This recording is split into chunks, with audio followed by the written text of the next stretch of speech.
Brava Executive Search e Aliá Mentoring apresentam Café com Sal.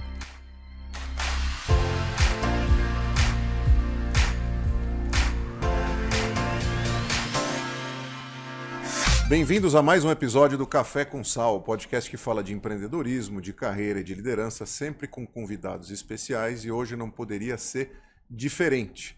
Hoje quem está presente aqui é uma executiva que passou por empresas como Unilever, Natura, Adams, e hoje é uma empreendedora de mão cheia. Ela é CEO da confeitaria Dama. Quem não conhece a Dama aqui em São Paulo, obviamente deve conhecer, mas quem não conhece não sabe o que está perdendo. É de fato uma delícia, um dos lugares que eu gosto de passar o meu pós-almoço, vamos dizer assim. Então, com toda a honra e prestígio, a gente recebe aqui a minha amiga, e eu posso falar isso também é para poucos, a Mariana Kuzminski-Gorski. Bem-vinda, Mari. Obrigado por ter vindo. Muito feliz de te rever. Eu também. Que bom que você está aqui. Morrendo de vergonha, mas vamos lá. Problema nenhum, vamos lá. Ó, Mari, eu sempre investigo aqui quando eu converso com empreendedores, de onde vem essa veia. Se isso é influência de casa, se isso está no DNA, se isso tem a ver com inspirações que a gente pega pela vida. De onde vem a tua vida, a tua veia empreendedora? Como é que você identificou isso? Se é que você já parou para pensar nisso? Acho que é uma coisa que eu fui criando ao longo do tempo, não é uma coisa que, meus pais me ensinaram, não tem muito isso. Acho que foi uma necessidade que eu me deparei num momento que eu estava numa ascensão profissional, que era ou eu dava mais um passo e abdicava da minha vida, ou eu recuava e, o que você quer fazer da sua vida? Então foi justamente nesse momento, e meu marido me deu um grande empurrão. Um incentivo. Falou, vamos, eu tô com você e eu vou te apoiar nessa brincadeira. Então eu nunca me esqueço o dia em que eu decidi que eu queria fazer algo para mim mesma, que eu estava na Natura, super lançamento de produto, no Rio de Janeiro. Eu recebo um telefonema. Então, o Dudu tá com 40 graus de febre, o que eu faço? Eu gelei, olhei para minha diretora e falei, você faz esse lançamento para mim, por favor? Saí correndo para o aeroporto, chorando, o voo estava quase fechando, e eu falei, pelo amor de Deus, meu filho tá com 40 graus de febre, eu preciso ir para casa. Aí minha veia aí de chamame falou, você quer trabalhar, mas você também quer ter um pouco de flexibilidade no teu horário e na tua vida.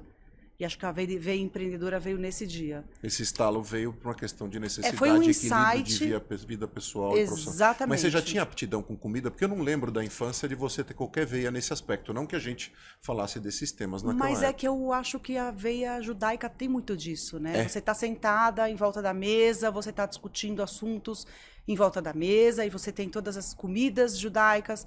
Aí eu lembro muito da minha avó, quando eu fazia aniversário, ela fazia um bolo que ela chamava de bolo de piscina, que era uma gelatina no meio. Sério? Com um monte de personagens da Turma da Mônica no meio, e em volta um bolo assado. Que original, eu nunca vi um bolo piscina Pois assim. e a gente era o bolo de piscina que a vovó fazia pra gente. E acho que isso a gente sempre teve. Então, na minha casa, de sexta-feira, a gente sentava todo mundo no Shabat e ficava em volta da mesa. E assim, mesa sempre muito farta, e todos os assuntos de família. Então, esse gosto por paladar, gastronomia, acho que é das nossas raízes, né? E para quem não sabe, desculpa te interromper, quer dizer, a família judaica ela é absolutamente matriarcal. A gente pode até fazer um comparativo, não tão igual, mas, por exemplo, com uma família italiana, né? Tudo gira muito em torno de mãe, né? A gente estava falando das nossas mães antes de começar aqui. É impressionante a influência que a mulher tem e como ela é o centro de tudo dentro da família judaica. Os homens que não discordem, por favor, mas é real, a gente sabe disso, né? E as famílias se reúnem em volta da comida, de conversa, etc. É só uma desculpa para dizer quanto a mulher é importante, né? Não, mas exato. É só uma desculpa. Exato. Você sabe, assim, é engraçado, né? Porque assim, a gente vê as questões, né, femininas que estão sendo discutidas no mundo, claro, com muita importância e necessidade, mas o ambiente que a gente veio, pelo menos de casa, de onde eu vim, não sei se foi assim também na nossa casa, a mulher tinha algo assim muito forte. E de liderança e central. Talvez não relacionado ao mercado de trabalho, porque todo mundo, de certa forma, acaba sendo escravo do seu tempo. né? De ir para fora, ser executiva, Sim, etc e tal. Mas do ponto de vista da hierarquia familiar, você não tinha essa impressão? Não, minha mãe sempre foi uma pessoa super pra frente. Ela, além de trabalhar feito uma maluca, que ela sempre trabalhou com vendas, ela fazia um monte de trabalho voluntário, faz até hoje. Minha avó também. Então, assim, essa veia trabalhadora e de mulheres hands-on, isso sempre existiu na minha vida. Boa. Mas lá atrás eu imagino que você obviamente não esperava construir tudo Não, isso, né? Você estudou propaganda e marketing, foi isso? sim. O que você planejava naquela época? Quer dizer, quando você entrou no mercado de trabalho, o teu sonho era o quê? Trabalhar com pesquisa de mercado para entender um pouco do consumidor. É? Eu trabalhava numa agência de propaganda e eu lembro que eu fui estagiar em produção gráfica. E era numa época que não era nada informatizado. Então, eu nunca vou esquecer que eu cheguei lá, um profissional falou assim para mim: pega um cromo para mim. Sabe o que é cromo? Não. Cromo, quando você tira uma foto, lembra do filme que vinha Sim.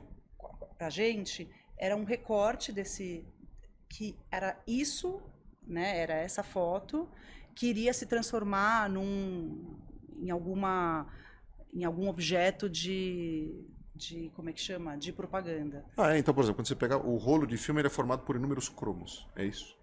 Eu não sabia, de verdade.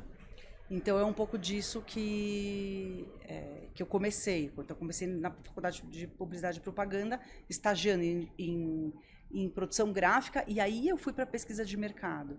E nessa época não existia budget muito grande das empresas, então a gente ia com a pranchetinha mesmo na fila e ficava fazendo as pesquisas, depois tabulava. Eu adorava isso. Mas na verdade eu fiz 1 ano e meio de administração de empresas. Larguei e aí fui fazer publicidade, porque foi justamente nesse momento que eu estava trabalhando em agência de publicidade. E aí você começou uma trajetória de passar por grandes marcas, né? De consumo. Aí quando eu fui para publicidade e eu saí dessa agência, eu fui estagiar na Colgate. Estagiei na Colgate e aprendi tudo sobre Nielsen, né? Quais são os estados e como que o seu produto se comporta e qual é o ganho do mercado e qual que é o ganho de penetração, frequência. E eu fiquei completamente alucinada.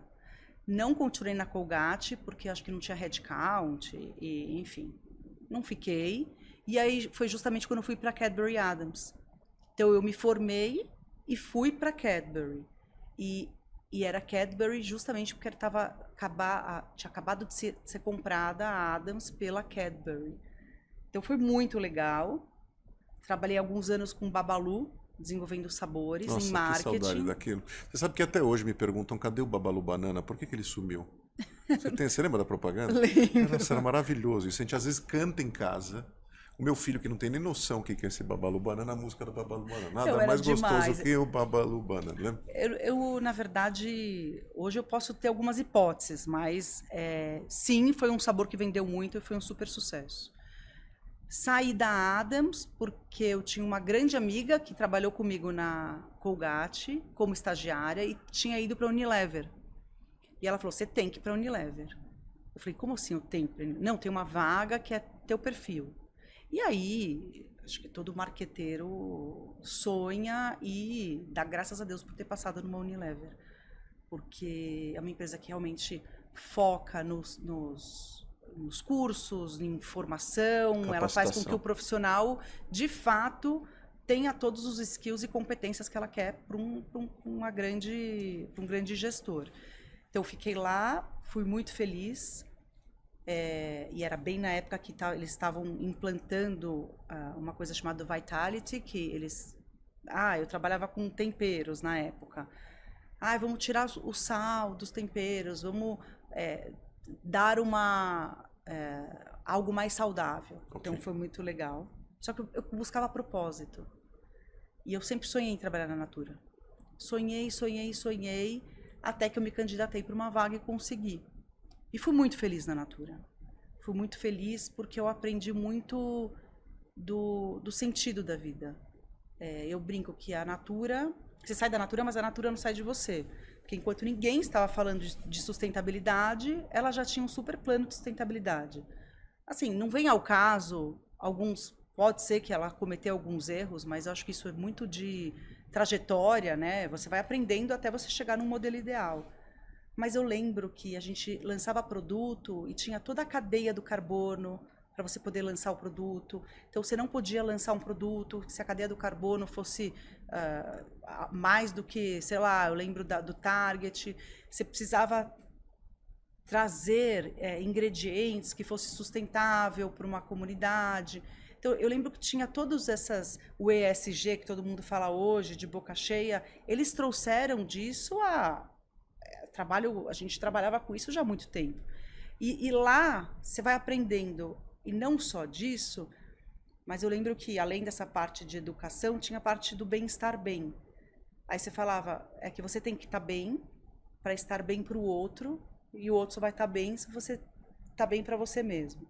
Então eu acho que eu comecei a criar uma conexão entre o que a Mariana queria da vida com uma empresa que tinha propósitos e que me como que eu vou te dizer? Te equipou. Me equipou, me deu substância para seguir em frente. E aí foi quando eu tive meu filho, foi dentro da Natura, acho que não poderia ter sido um lugar melhor, mas que foi lá que eu falei, puxa, eu não quero isso, eu quero bem-estar bem para bem-estar bem do outro. Claro. Então, eu acho que tem um pouco disso. Acho que é isso que te impulsionou. Que me impulsionou para começar a minha carreira como empreendedora. Agora, a gente estava falando no começo que você teve esse estalo justamente na Natura, aquela questão do voo, da entrega de um projeto, que você teve que sair correndo, teu filho com febre, etc. e tal. Quando que você teve o estalo de que era para esse caminho que você queria seguir? Porque, assim, empreender tem inúmeros caminhos, né? Quando que de fato você teve o estalo de falar assim, poxa, não, eu quero seguir na linha da confeitaria? E por quê? Eu acho que você tem que avaliar sempre as oportunidades que estão no teu alcance. Então, assim, eu sonhei em ter uma confeitaria? Não, eu não sonhei em ter uma confeitaria. Eu não me vejo hoje fazendo outra coisa, mas eu não sonhei em ter uma confeitaria. Eu sonhei, sim, em ter uma carreira em algum outro lugar onde eu conseguisse estabelecer as minhas regras e os meus limites. E aí a Dani, minha sócia, ela gerenciava uma empresa que foi feita, né? Que na verdade foi feita para atender um restaurante dentro do Shopping Morumbi. Essa loja no Shopping Morumbi não deu certo, mas a fábrica de doces para subsidiar esse restaurante deu muito certo. E ela já tinha alguns clientes e a empresa era estável, não saía do mesmo patamar. Aí eu estava querendo a minha veia de querer alguma coisa minha, eu falava, Dani, vamos comprar sua empresa que você está trabalhando? Porque ela era nutricionista e gerenciava toda a empresa. As donas não estavam em São Paulo, não viviam aqui em São Paulo, não tinha algo que ia fazer com que a empresa crescesse, deslanchasse. Falei, vamos comprar a empresa juntos? Por favor, vamos comigo? E aí ficamos nesse um ano nessa, eu na Natura e ela lá. E eu estava numa fase super boa da Natura. Claro, porque é sempre assim. Que eu trabalhava com um produto que não tinha foco. Então eu era aquela pessoa que tinha que ir em todo comitê passar chapéu para ter espaço, enfim. E foi aí que eu resolvi sair. Quando a Dani falou, não, vamos comprar a empresa, a gente entrou em negociação com as donas e a gente comprou uma empresa. A gente comprou uma empresa que chamava-se Doce Delícia, então a gente comprou a estrutura da empresa. E aí... Aqui em São Paulo. Aqui em São Paulo. Quando a gente virou sócias, ela é minha cunhada, então meu marido sempre empurrando junto, dando força. Ela é irmã do meu marido. E aí a gente comprou a empresa, estruturou, e aí a gente falou, bom, agora a gente precisa estruturar marca, produto, equipe, e aí foi passinho por passinho. Quer dizer, de certa forma, todo o laboratório que você teve antes, querendo ou não, como a gente falou, emprestando a expressão que a gente mesmo usou, te equipou para chegar naquele momento e saber, não exatamente fazer tudo, mas a quem recorrer e o que precisaria para aquilo ter sucesso. Sim e não.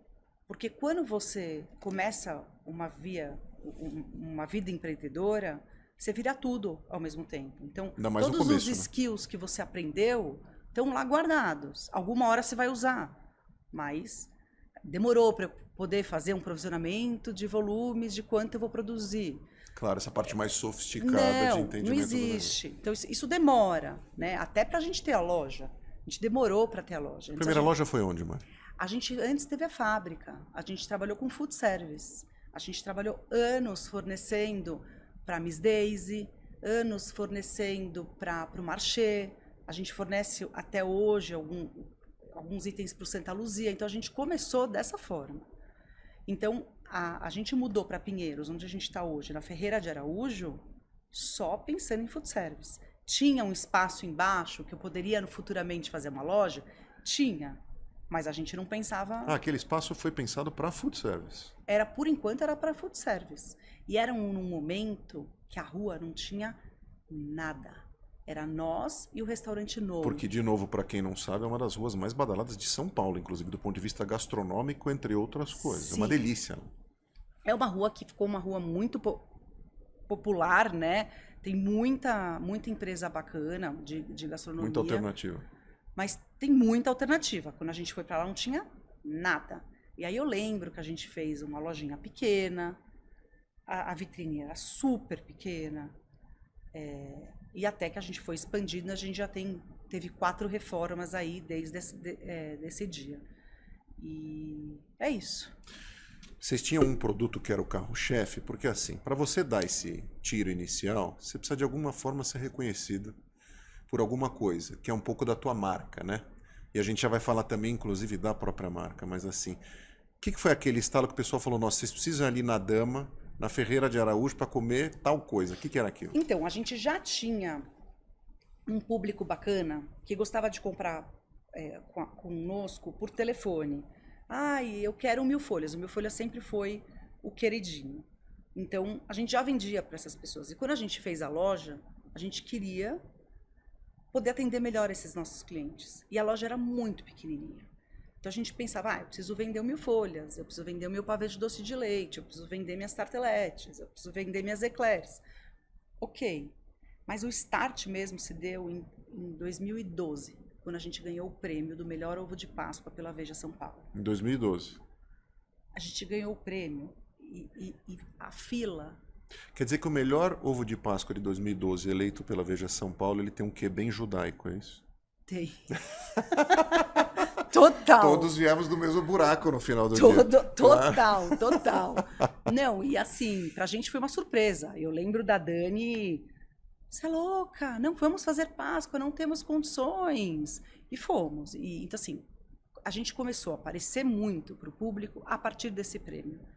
E era uma época que ainda existia muita revista na mão, né? As pessoas gostavam disso. Sim, a mídia impressa ainda era forte. muito gostoso. E assim, fez fila na porta. Eu lembro que todo mundo foi para a Dama. Então, meu marido ficou na produção, descendo e subindo os ovos, porque na Dama é tudo muito fresco, a gente faz na hora, a gente não tem estoque gigantesco. Eu não sou uma Nestlé, claro, que vou ter um montão, milhares, inúmeros ovos já feitos. Não. A vantagem de você ter poucas lojas e você conseguir entender seu cliente é que você vai fazendo conforme a demanda. Então, você gerencia a sua perda dessa forma. Então, isso pra gente é muito bacana. Então, em 2012, foi uma loucura. A gente fazia e vendia. Fazia e vendia. Não vencia, não tinha embalagem, não tinha... A gente... Sabe o que isso me lembra? Sabe quando você vê filme, aquela coisa romântica de abrir um negócio? Por exemplo, aquela banda que fez uma música e, de repente, a música estoura e você começa a ouvir no rádio. Eles ouvindo a própria música, acho que deve dar essa sensação, né? Acho que você nunca deve esquecer desse dia, né? Não. Eu lembro meu marido, dentro da produção, eu não tenho fotos antigas, ele de toquinha, subindo e descendo com os ovos. A Dani embalando, eu embalando. Minhas irmãs vieram, meus pais pegaram meus filhos para ficar com eles enquanto a gente estava na loja. Minha sogra ficava dando todos os laços dos ovos. Eu ficava na loja e na porta gerenciando a fila, porque Foi uma loucura, foi uma loucura, foi uma loucura. Teve Uma algum loucura momento, boa. né? Claro, no meio dessa trajetória aí você começa a ganhar corpo, né? Começa a ter outra dimensão e aí você tem que dar, de certa forma, como empreendedor, um stop de falar, opa, a gente tem alguns gargalos claros em função da demanda, a gente vai ter que se estruturar um pouco melhor. Como é que você Quando a fez gente, essa estruturação melhor para um volume já diferente? a gente vinha já pensando num plano de não queríamos ser tão focados em food service e conseguir depender de nós mesmos. Tá? É muito difícil você só depender de food service. Como é que eu vou sobreviver o amanhã?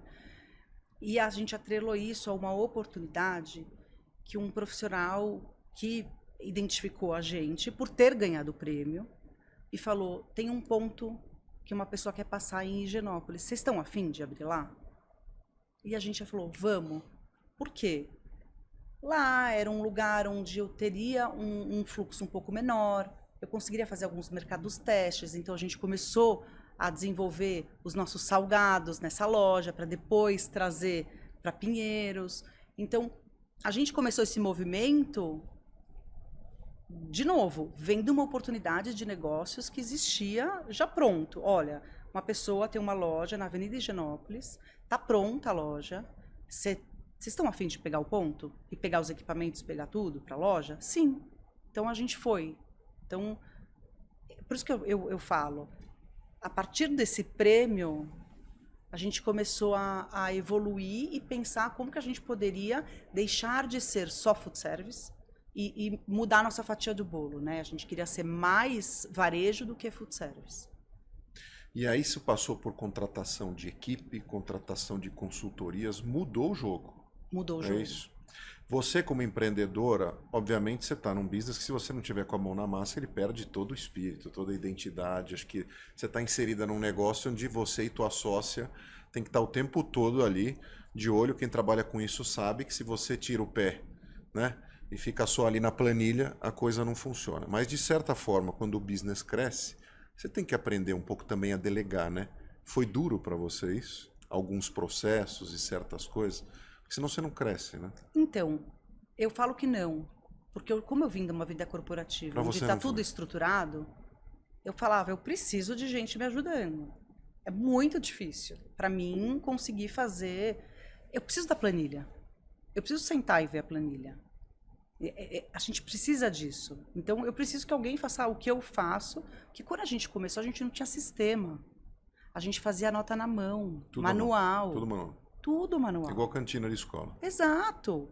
Tinha aquele borderô fiscal, sabe? Não existia nota fiscal eletrônica. Não existia sistema. Era tudo na mão. Eu fazia o fechamento das lojas. Eu lembro, a gente fazia a contagem. Então, para mim, delegar não foi tão difícil. Eu acho que para a Dani, minha sócia, foi. Porque a Dani sempre foi do front. Ela sempre cuidou muito bem de tudo. Né? A gente olha, por exemplo, o empreendedorismo no Brasil, você deve ter inúmeros casos que você conhece que não foram para frente. Tiveram esse sucesso inicial que vocês tiveram, mas daí não conseguiram passar da arrebentação inicial, dessa primeira etapa. Tem estatísticas no Brasil que acho que assim, de microempresa, a turma, mais de 90% não passa de 2 anos aberto e fecha.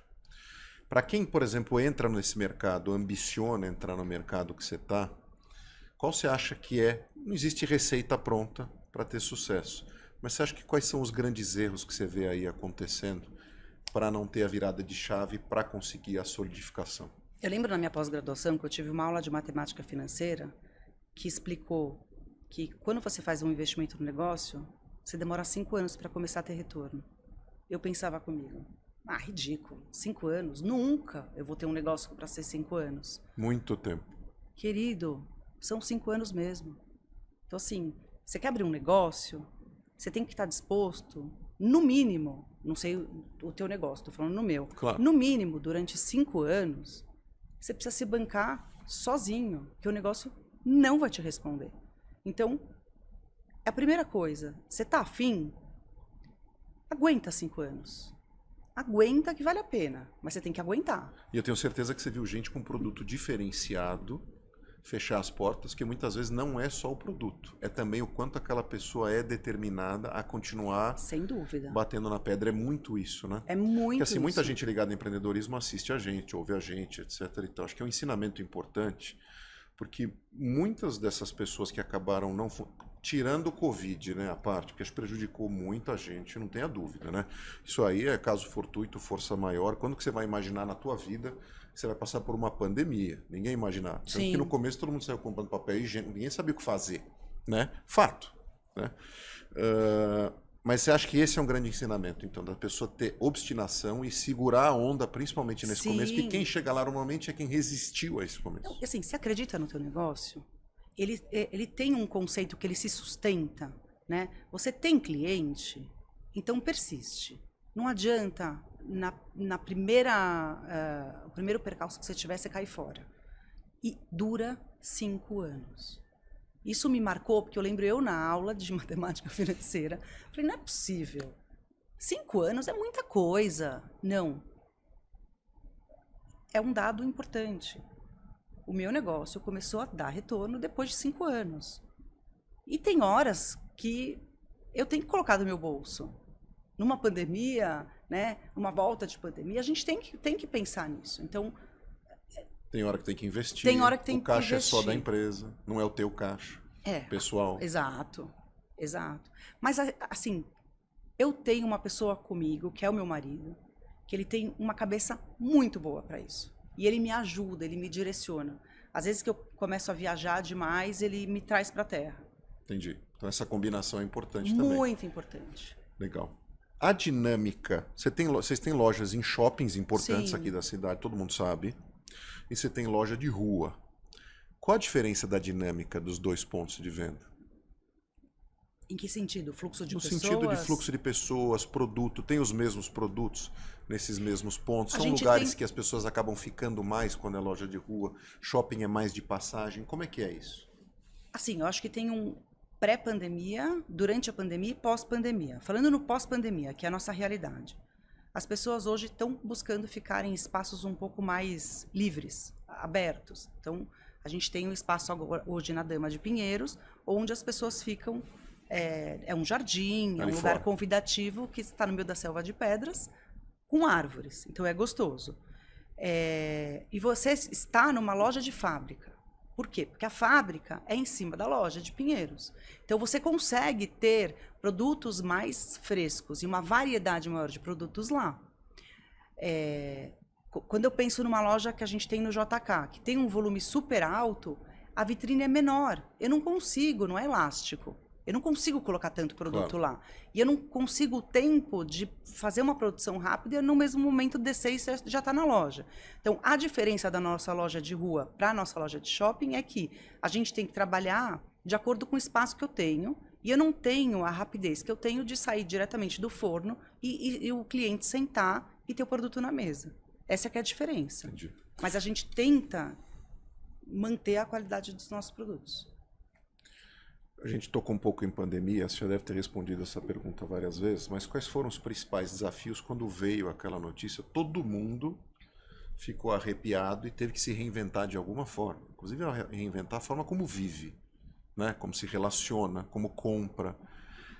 Quais foram os twists que você teve que fazer no negócio para isso se segurar? Eu fiquei 15 dias paralisada, tá?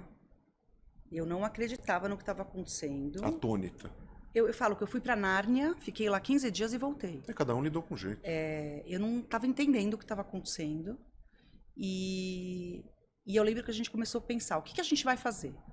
Então, a gente teve um insight de produto que é, a Dama fabrica tudo que é feito lá dentro.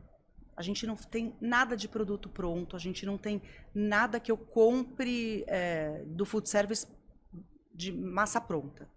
Então tá, vamos fazer então um Dama Empório? O que seria isso? Para que as pessoas façam os produtos da Dama na casa delas, porque estava todo mundo indo para a cozinha. Sim. Então, vamos fazer produtos desse jeito? A gente já tinha vontade de fazer geleias, a gente já tinha vontade de colocar para vender suspiro, já queria colocar bolacha champanhe para vender. Então tá, galera, vamos fazer a pessoa fazer 1.000 folhas na casa dela? Vamos. Então a gente montou um kit 1.000 folhas. Então a gente fez isso com o Dama na sua casa, que é o Empório Dama, que a gente vende até hoje. Então, você quer 1.000 folhas que você vai servir, sei lá, daqui 2 dias? Eu não vou te vender 1.000 folhas pronto. Então, você leva a massa, você leva o creme de confeiteiro, você leva o açúcar de confeiteiro e você monta na sua casa. Que legal. Então tem a coisa, inclusive, lúdica da pessoa se sentir A gente fez um convite. Olha, venha para a cozinha, tem essa coisa lúdica, esse momento feliz e com a certeza de que você vai ter o produto certo. Né? Que você não vai queimar um pão de ló no forno, que você não vai jogar no lixo as coisas que você já fez. Né? Então a gente começou uma coisa disso.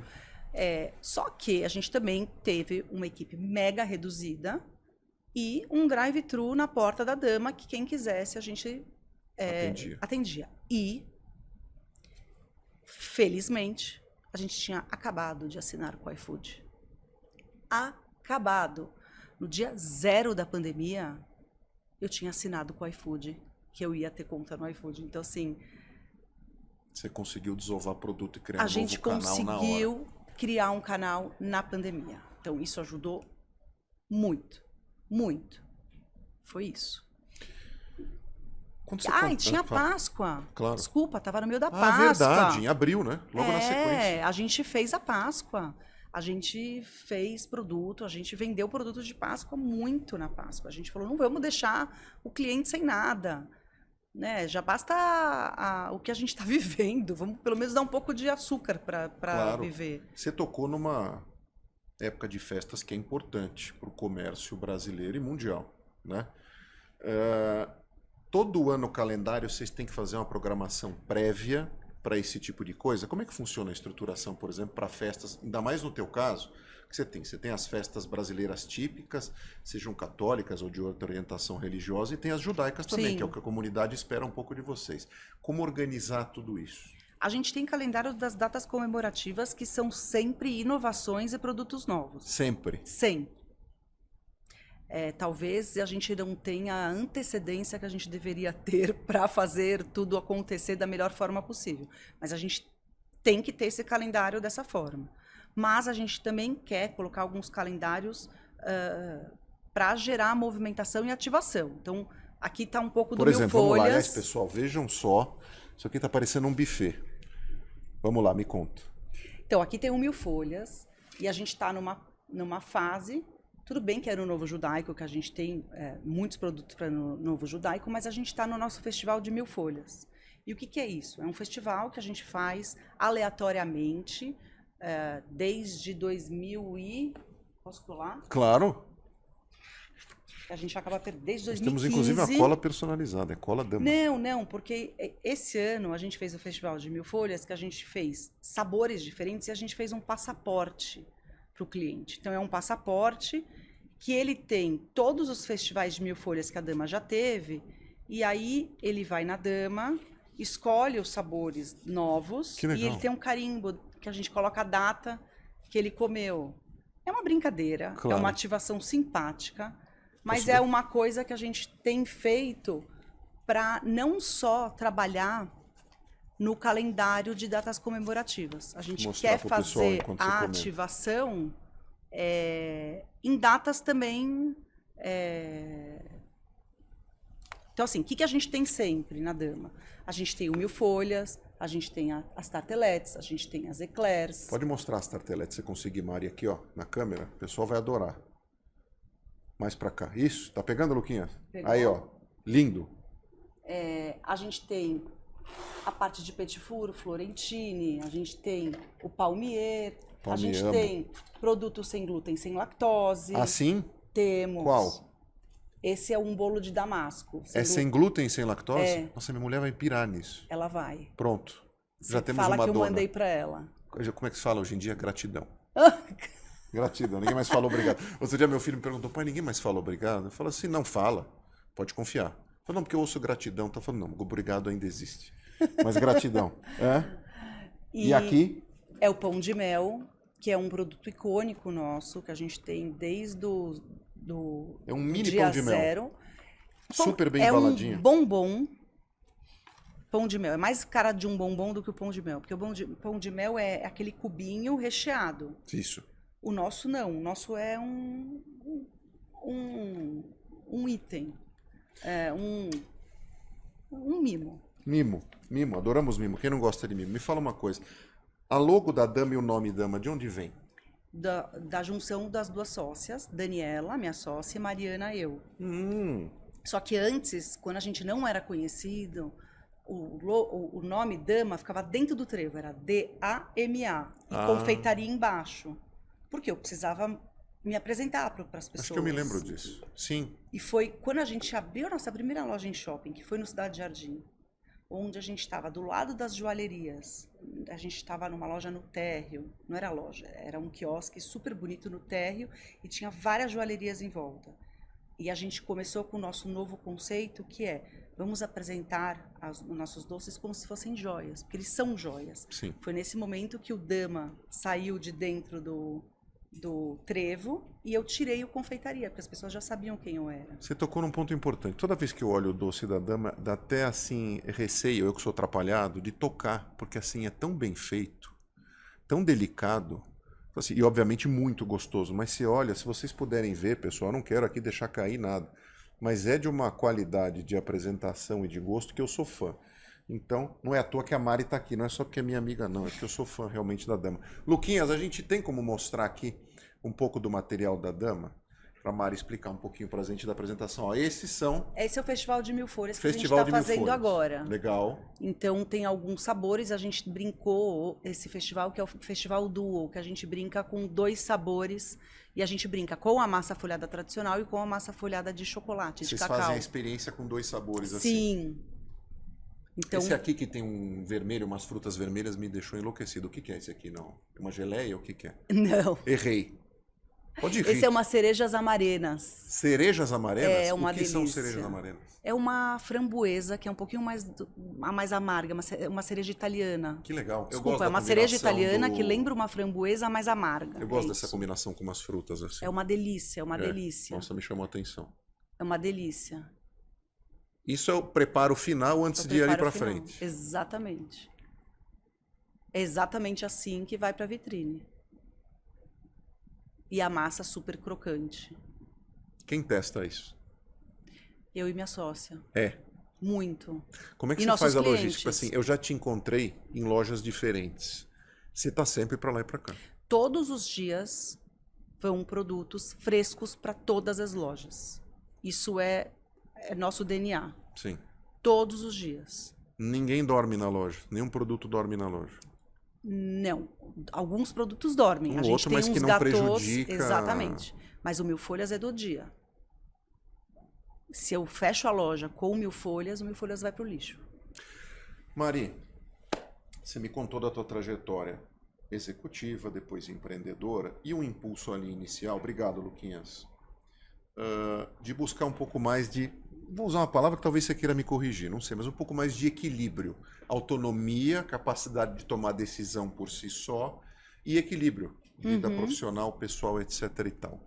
O que a gente pode contar na realidade para quem quer empreender e vai empreender, do que é o dia a dia do empreendedor, da empreendedora brasileira, em relação a, de fato, fazer certas concessões? Porque, assim, demanda, né? Você encontrou esse equilíbrio quando você foi para o outro lado ali? Talvez, porque assim, nunca, como diz o outro, né? Tudo não terás, né? É muito romântico só pensar que eu vou ter um equilíbrio. O meu negócio, as minhas decisões, as minhas coisas, e só farei o que eu gosto. Não. Isso é... fantasia. Total fantasia. Não existe isso. Quantos dias eu já carreguei meus filhos comigo? Não agora, mas eu lembro minha filha já ficou lá fazendo embalagem, ajudando. A turma participa. Participa, experimenta, fala que gosta, fala que não gosta, vai em restaurante e fala, olha, isso pode ser uma ideia, isso pode ser outra ideia. Não adianta, já incorporou a vida. Mas é realmente complicado equilibrar todos os pratinhos, né? A gente vive uma era, eu brinco um pouco, Maria, assim, do empreendedorismo como sintoma. Se você não é empreendedor, É como se você não existisse. Todo mundo tem que ser empreendedor, né? Seja fora da empresa, dentro da empresa, intraempreendedorismo, empreendedor, etc. e tal. Mas assim, a gente sabe na realidade, e isso não é problema nenhum, mas que nem todo mundo pode ser empreendedor, né? O que falta para as pessoas para serem empreendedoras de sucesso, vamos dizer assim? Ou o que precisa ter nesse perfil para você ser de fato um bom empreendedor? Você já me colocou uns aspectos importantes aqui. A pessoa precisa ser aguerrida, confiar no serviço ou produto dela, dar tempo ao tempo. Acho que se juntar de pessoas competentes e que tenham, né, uma visão compartilhada com ela, o que mais você vê que de fato faz a diferença? Saúde mental. Talvez isso para mim é o mais importante de tudo.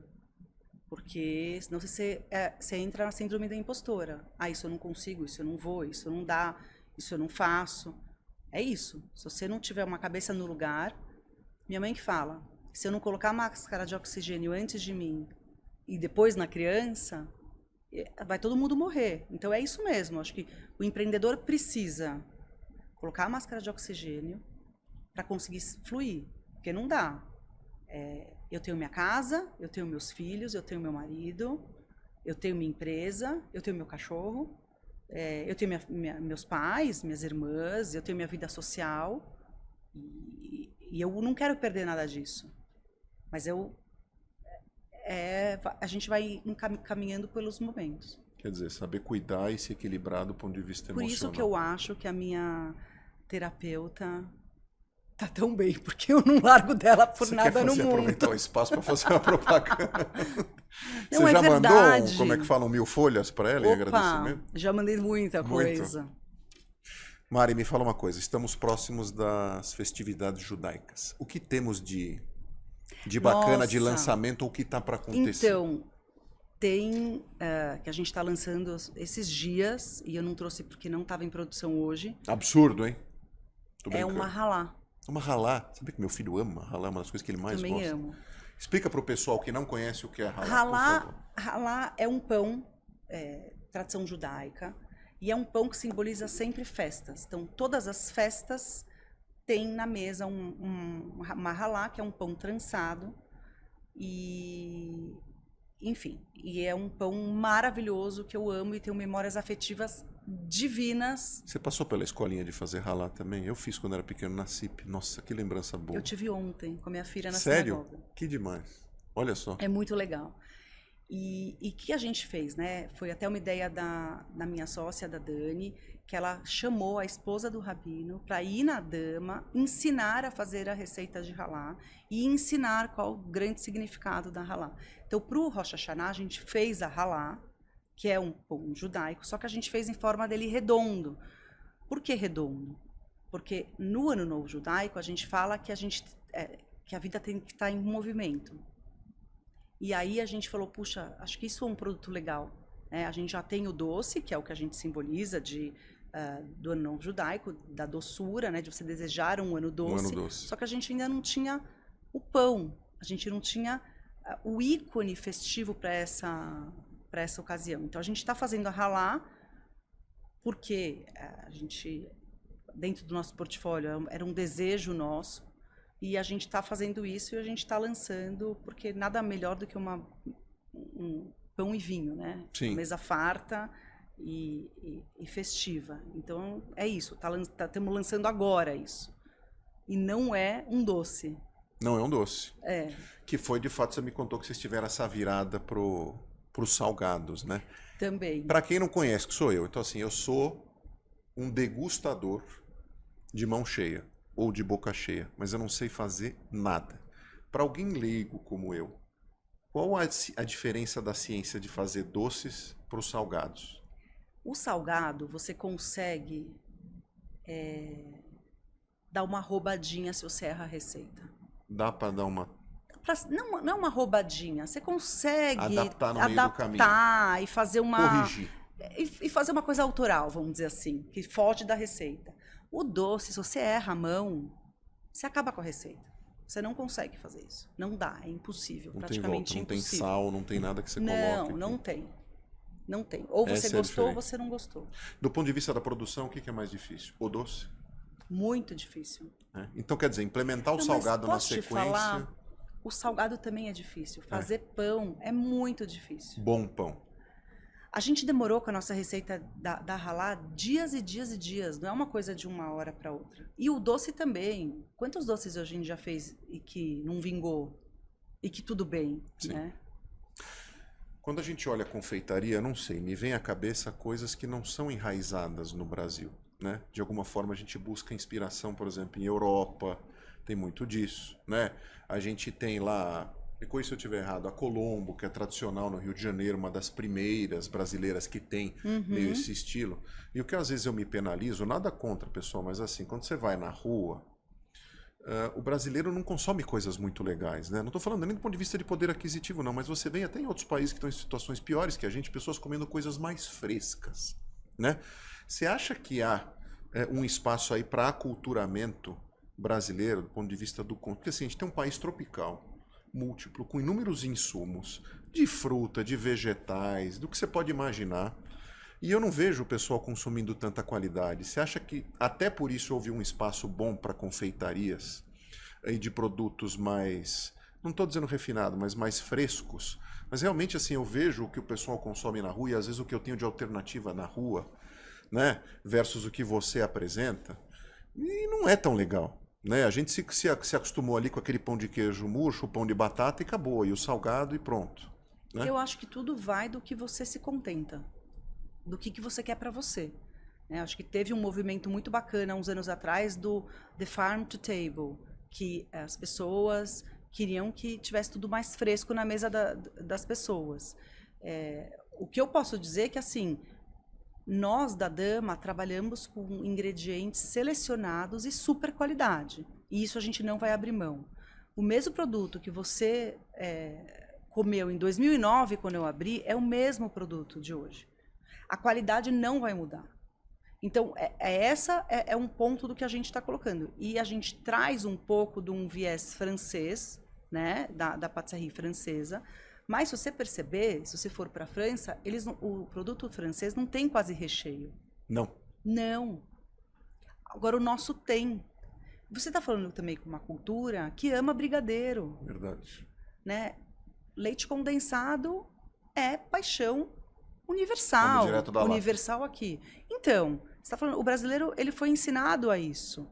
E o paladar trivial do brasileiro é arroz, feijão, bife e batata frita. Sim. Não tem o aculturamento tanto de saladas, né? Até tá começando a ter isso agora, né? Tem toda a parte de ovos orgânicos que está vindo agora. Então, assim, tem uma cultura vindo forte de saúde e bem-estar, que não existia antes. Como você se policia, você e tua família, no dia a dia, para não consumir tudo isso o tempo todo, toda hora? Então, na minha casa não tem doce. Não tem doce na tua casa? Só em... Quando o que você fez? Você botou um alarme? O que é? Não, eu não levo doce para casa. Até minha filha fala, mãe, minhas amigas vêm em casa crente que vão comer um doce e não tem. Não tem. Casa de ferreiro, espeto de pau. Não tem. Até meu marido briga. Pô, eu não experimentei sei lá o quê. Não, você quer ir? Então vamos lá, né? Minha filha não tinha experimentado o Festival de Mil Folhas. Eu levei ela na loja, experimentou na loja. Não trouxe para casa. Eu trago para casa quando a gente tem alguma ocasião especial. Eu vou receber alguém, ou aniversário e tal. Então, é isso. Mas, eu vim de 2 meses de muita degustação. Por causa das festas? De produto. Por causa de tudo. E por causa de gula. De gula também? Lógico. Tá. Quer dizer, saúde mental a gente também regula um pouco no estômago. Opa! E aí, eu tô numa super dieta. Cada um recorre ao que pode. Eu tô numa super dieta, então assim... E faz muito esporte. Muito esporte. Como é que é teu mundo fora da Dama? Me conta. Meu esporte? Mundo, esporte. O que você faz de esporte? Eu faço musculação e faço Muay Thai. Muay Thai? Gente, mas que o pessoal tá querendo briga hoje em dia. Não, o contrário. Você faz Muay Thai pra não brigar. Pra não brigar? É lógico. Me conta isso. Descarrega super, é uma delícia. Entendi. Entendi. Tá bom. Você desconta no... Você soca o quê ali? No caso, meu professor, No caso, seu professor. A gente pode aproveitar para agradecer ele também, né? Porque a gente já falou da psicóloga, do professor, de quem mais a gente vai falar. Então, você faz esporte, Muay Thai, musculação, Muay Thai. Isso. E aí, eu fico na Dama o dia inteiro. E aí, basicamente, volto, fico com as crianças. Como é que é final de semana para quem tem um negócio como o teu?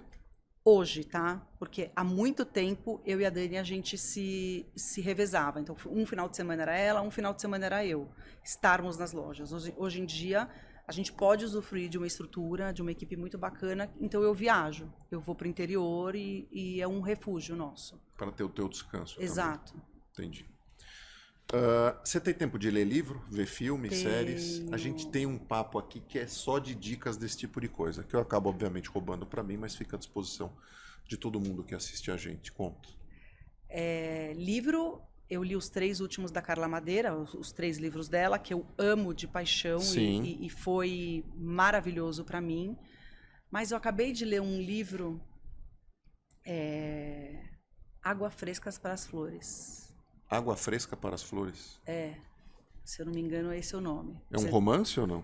É um romance de uma francesa, mas é tão lindo, lindo, e a forma como ela escreve. Na verdade, é uma vida de uma zeladora de cemitério. Mas só que é lindo. É lindo, é lindo, é lindo. Te tocou esse livro, claramente? Muito, porque ele parece uma poesia, o livro inteiro. E como a gente acaba colocando uma carcaça em si, né? Nossa, a pessoa trabalha em cemitério. Né? Que horror, coisa horrível. E nada. Tudo tem seu ângulo, né? Sua perspectiva. Exato. Achei lindo, lindo, lindo. E filme, série, você consome também? Olha, filme, eu vou muito no cinema com os meus filhos, né? E mais com o meu filho, que ele tem um hiperfoco de cinema e ele adora filme, desenho animado, essas coisas. Então você está em dia com todos esses? Todos esses. Acabei de assistir Tartarugas Ninja. Eu adorei. Legal?